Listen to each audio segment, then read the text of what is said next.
Next part of our series today is the college lecture, and this will be sponsored by the Side of Sunshine. And also, I would like to thank the team from Gates Pharma for helping us with the IT part, handling the IT part here, helping us with that. And so today's college lecture presenter is Dr. Dinushka Jayaweerabandara. He is MBBS Colombo, MD Medicine, board certified as physician in internal medicine, and currently works as the consultant physician in the E2 at Teaching Hospital Karapi here. So over to you, Dinushka, for your presentation. Good afternoon. Thank you very much, sir, for that kind words of introduction. And I'd like to take this opportunity to thank the Ceylon College of Physicians for giving me this opportunity to speak on this pertinent topic. So the contents of my talk would include defining clinical leadership, the characteristics of clinical leadership, managers and leaders, are they the same? Managers versus leaders, the characteristics, the types of leadership, and qualities of a good leader,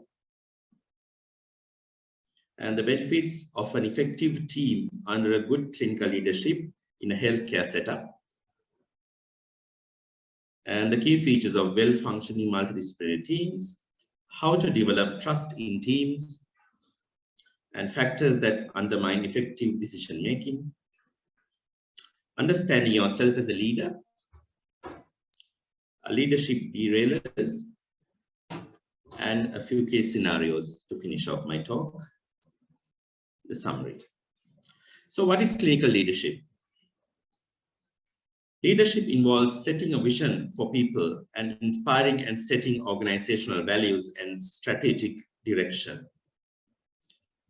The term clinical leadership is used to encapsulate the concept of clinical healthcare staff undertaking the roles of leadership, setting, inspiring, and promoting values and vision, and using their clinical experience and skills to ensure the needs of the patient are the central focus in the organization's aim and delivery.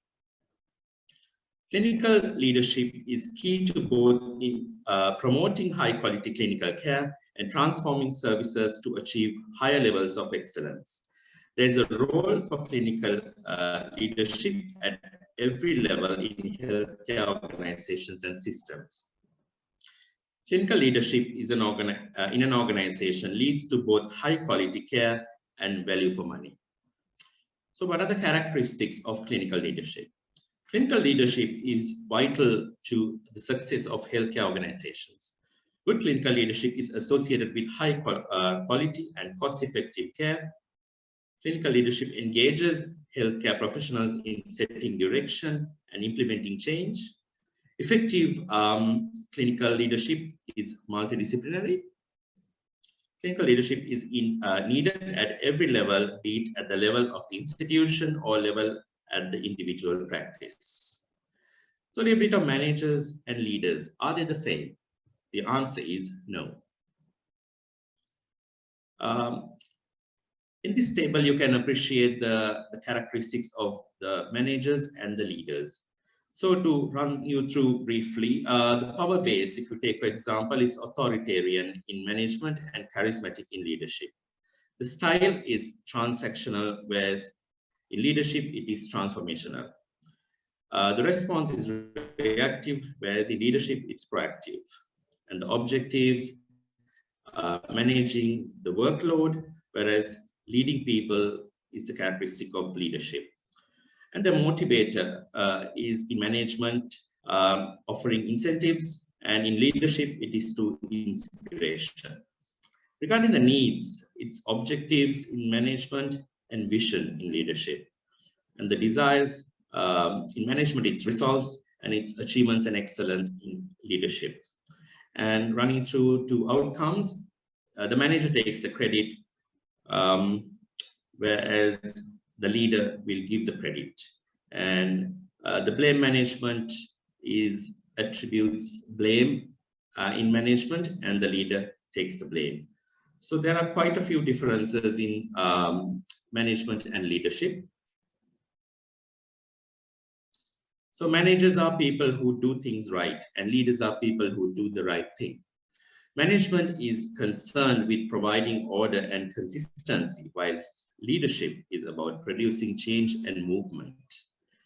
Management and leadership are distinct but complementary activities. What are the types of leadership? So there are various types described in the literature, and there are commanding leaders, visionary leaders, affiliative leaders, democratic leaders, pace-setting leaders, and coaching leaders. So to briefly go through these, the characteristics of the character of the leadership in commanding is they demand immediate compliance, and they say, do what I tell you to do. And the underlying emotional intelligence concept is drive to achieve initiative, self-control. And when the style works best is in a crisis to kickstart a turnaround, or with when there are problems with employees. If you take the visionary, for example, it mobilizes people towards a vision, and the leader says, come with me.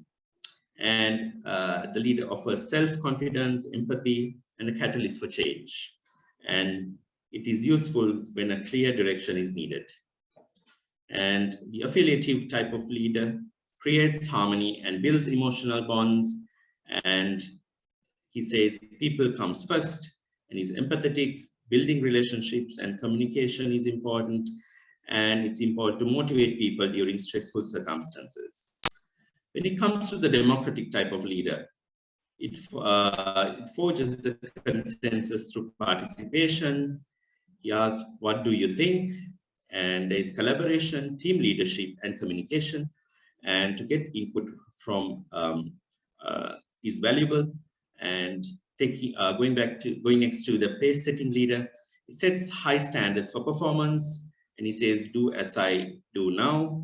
And it is important that there is drive to achieve, and there is an initiative, and it is good to get quick results when there's a high demand. The coaching type of leader develops people for the future, and he says, try this.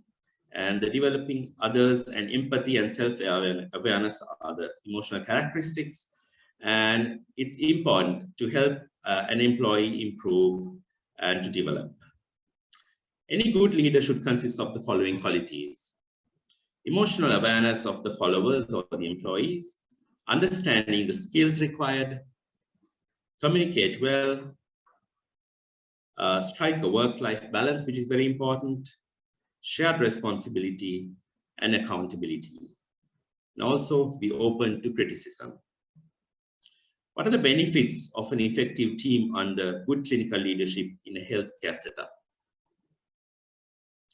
Reduce hospitalization and associated costs, improved efficiency, improved levels of innovation in patient care, enhance patient satisfaction, increase staff motivation and mental well-being associated with reduced sickness and absence and turnover, reduce error rates, which is very important, and reduced violence and aggression.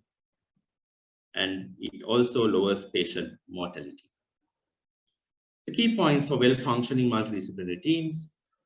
Well-functioning multidisciplinary teams are essential to the provision of high-quality healthcare.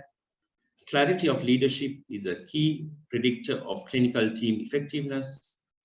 Effective leaders ensure that their teams have clear vision, objectives, and effective team processes.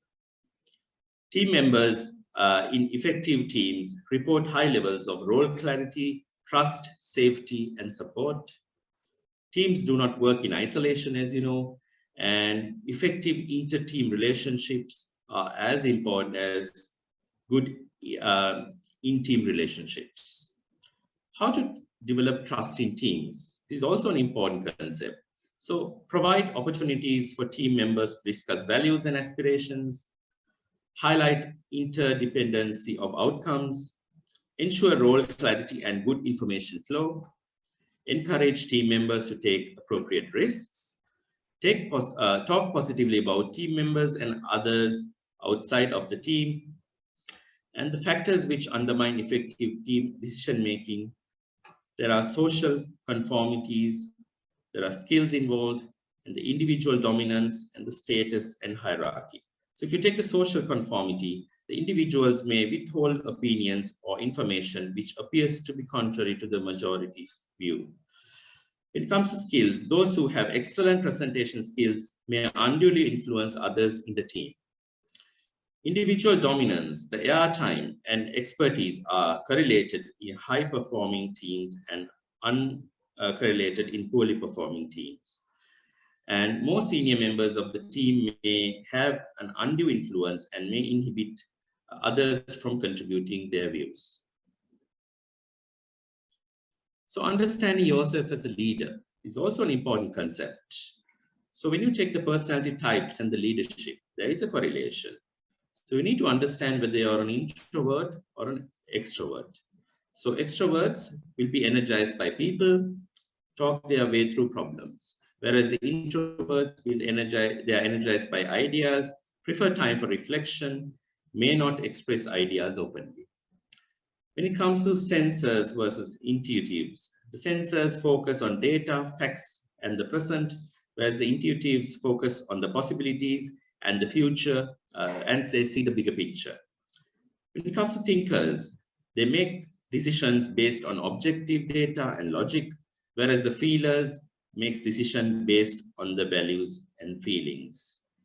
And also the judges, they prefer to plan and organize, and they are very structured, whereas the perceivers, they are open and flexible.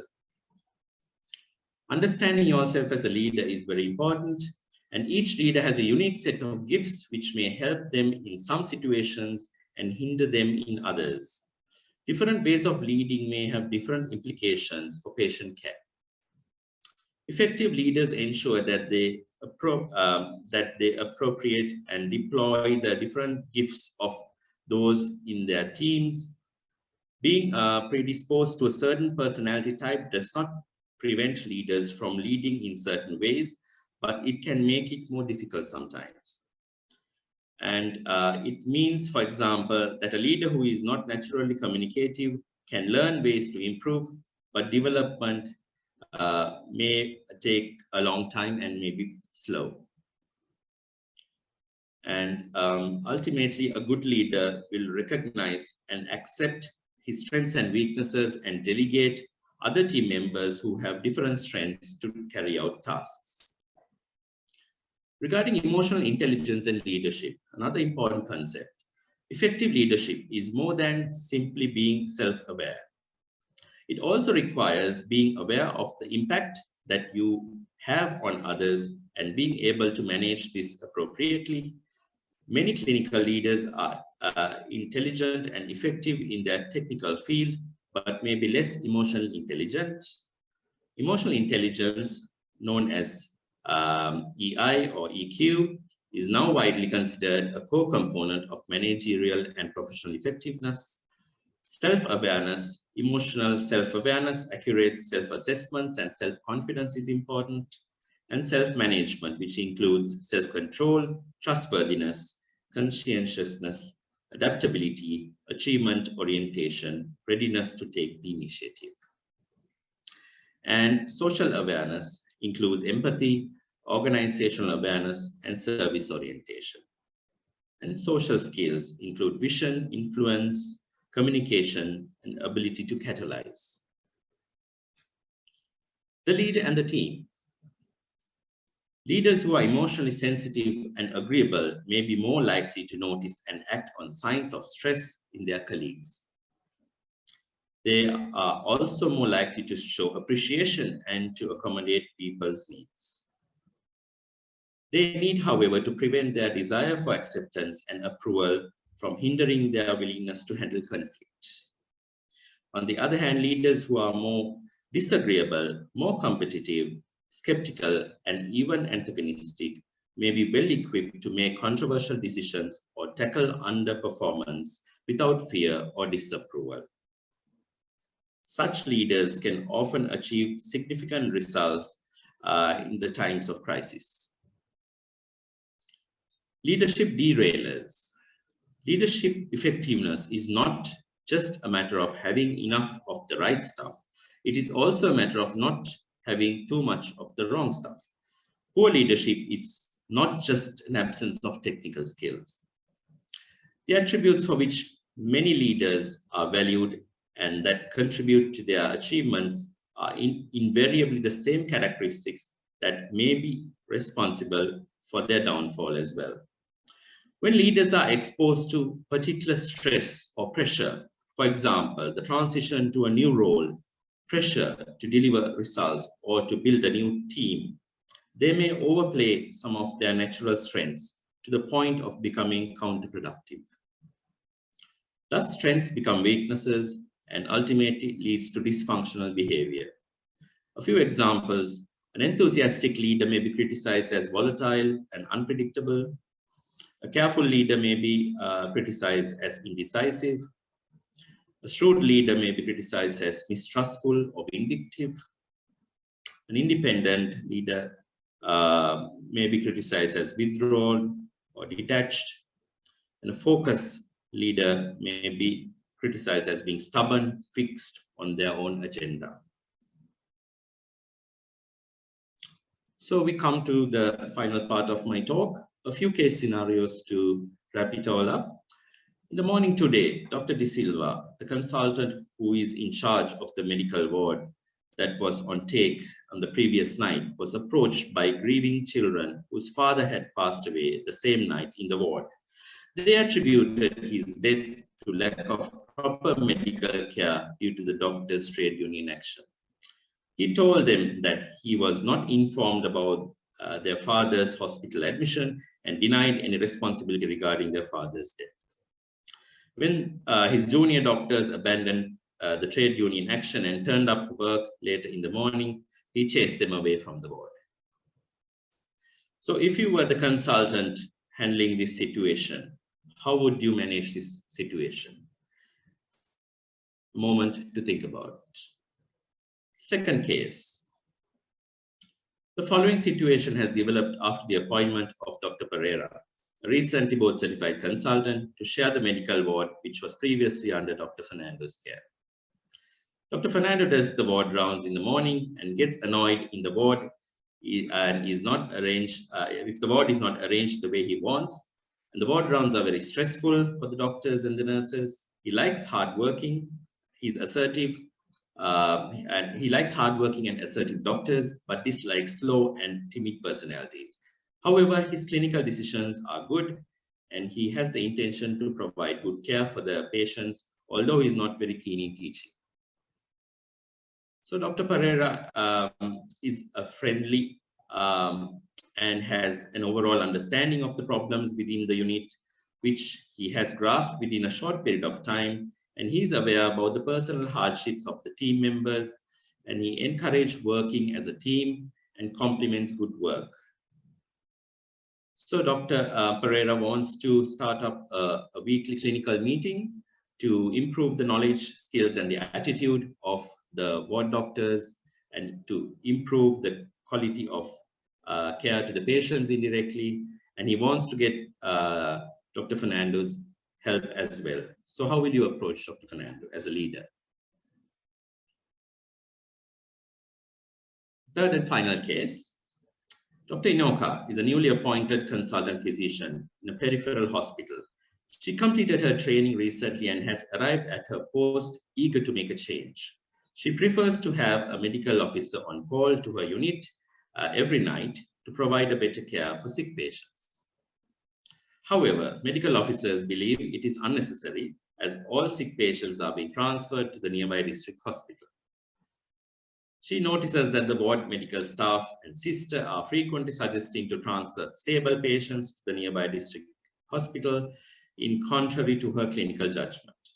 Dr. Inoka feels that her staff is trying to manipulate her to reduce their workload. As a clinical leader, how would Dr. Inoka manage this situation and overcome these obstacles? So these are little things we need to consider. These are real life situations where leadership and the qualities of leaders can be applied to real life scenarios to overcome these problems. In summary, ladies and gentlemen, leadership is not the work of a single person, but requires a multi-directional influence relationship between leaders and followers, and may therefore be seen as a collaborative endeavor. Clinical leadership involves setting a vision for people and inspiring and setting organizational values and strategic direction. Clinical leadership is key to both promoting high-quality clinical care and transforming services to achieve higher levels of excellence. There is a role for clinical leadership at every level in healthcare organizations and systems.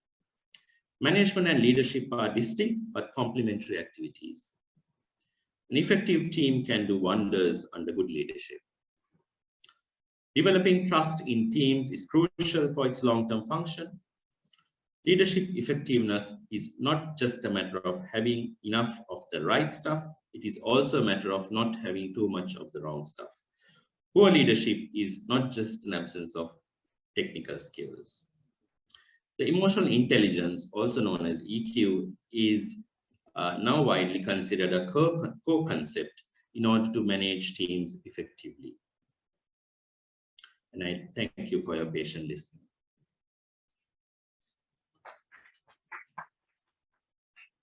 Thank you, Dinushka. Excellent presentation. I think very appropriate for the times we are passing also. Under these times of lot of constraints which passing in your clinical practice, how do you rate we as clinicians take up the leadership, and do you have any sort of thoughts on that? Good questions there. So actually, a lot is expected from our health system, from us. So it's very challenging. So we need to apply these principles and look at the bigger picture. We need to act as responsible leaders and also look after our teams well. We are having a crisis with regards to supplies and drugs, etc. But our leadership qualities are exceptional. Most of the time, we are considered as great clinicians because of our clinical skills and also our communication skills, which are improving. So I think as teams, we need to improve team bonding and harmony, and to work together as a team is very important. So clinical leadership is the key to success in overcoming all of these obstacles, and hopefully things will improve with time, sir. Any other comments, questions?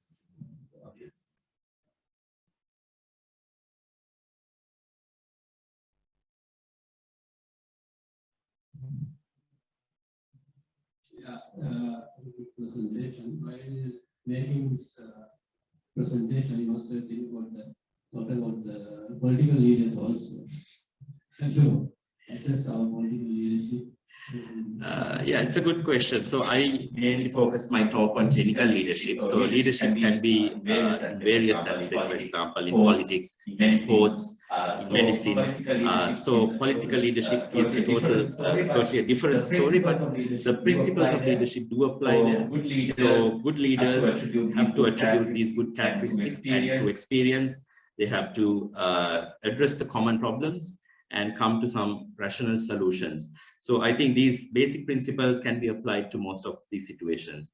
And what we lack is good leadership as well. Unfortunately, there are few visionary leaders, unfortunately, although it's true. So we need visionary leaders who can drive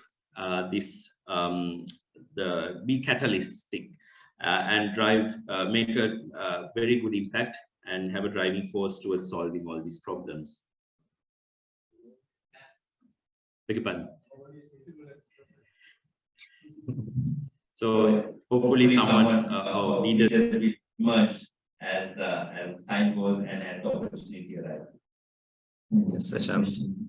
I think leader just wanted to add something as well. Leader has to be there during all of their clinical works. somebody starting work in the morning. And into the evenings, for example, if the goes until about 2 o'clock. If the clinic, the reader leaves early at 11 o'clock, leaving the rest of the patients for the juniors to handle that kind of. So they won't have leadership, rest of the clinical work for them to take decisions. And one comment. And there's another comment. I remember when I was working in our station hospital, one of the medical officer wrote back when the patient was referred to the unit. He has written, since my madam is on frequent medical leave, I am unable to take any of the referrals here after. And I feel like a very bad situation, a very immense stress for the juniors. So there was no leadership at all in that unit. So this happened. Yes, yes. Thank you for that comment, sir. So that a good leader should be accountable for his or her actions and be responsible. And also, when it comes to good achievements, and they should be appreciated. And when there are issues and when the faults are found, the team leader should step up and take the responsibility and make sure that further steps are taken to correct those deficiencies. Thank you for your comment, sir. One more thing, should the leader be the manager also, or leader should have managing qualities, or they should be totally different? A good question, sir. So management skills and leadership skills, there is a difference, but they go hand in hand. It's like two sides of the same coin.